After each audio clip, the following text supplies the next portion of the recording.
तो अब paper currency act कह रहा है कि 15 रुपए की एक मोहर है, ठीक है, यानी 1 तोला सोना कितने रुपए का हो गया? 15 रुपए का।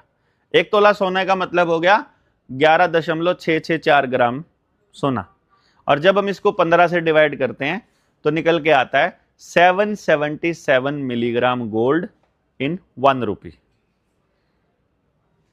क्लियर?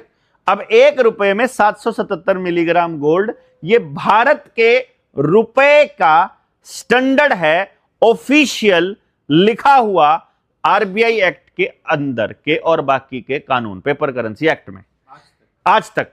इसके बाद कोई भी ऐसा कागज कानून नहीं है जिसमें रुपए के स्टैंडर्ड पर चर्चा हो रखी हो, या स्टैंडर्ड को खत्म करने की बात हो रखी हो, या स्टैंडर्ड को बदलने की बात हो रखी हो। 2011 का कॉइनेज एक्ट आया है, उसमें सिक्के के साइज वजन के बारे में जिक्र है, लेकिन उसमें रुपए के स्टैंडर्ड पर कोई जिक्र नहीं है। इसका मतलब जो लास्ट अवेलेबल डॉक्यूमेंट होगा उसी को एज एन एविडेंस लिया जाएगा, और लास्ट अवेलेबल डॉक्यूमेंट के हिसाब से अब हमने लगभग 6300 के करीब तो अजय ने लगा रखे हैं, 3000 के करीब हमने लगा रखे हैं आवेदन। पूरे भारत में बैंकों को लगभग 10,000 लोग तो जो हमारे टच में हैं, छोटा बड़ा केसेस करके हमने आवेदन लगाया हुआ है कि भाई हमारे साथ कुछ चीटिंग हो रखी है।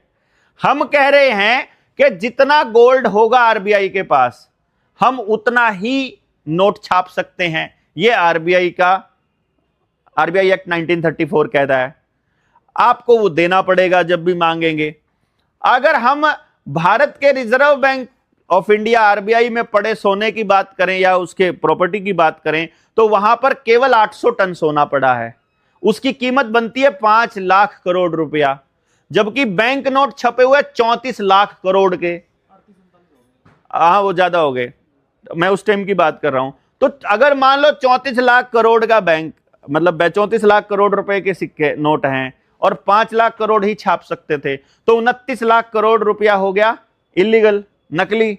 अब मैं ये कह रहा हूं कि जब आपके पास 29 लाख करोड़ रुपए हैं, 34 लाख करोड़ हैं, तो लोन कितने का दे सकते हो आप? उतना ही ना। लेकिन लोन के आज के टाइम पर जो लोन है वो 256 लाख करोड़ का है, वो रुपया कहीं है ही नहीं, वो दिया कैसे आपने? This is the question. Digital भी कहां से आया? क्योंकि यही सवाल मैंने पूछा था। मैंने बैंक मैनेजर ने जब मुझे बोला, इसके ऊपर बहुत सी बहस हुई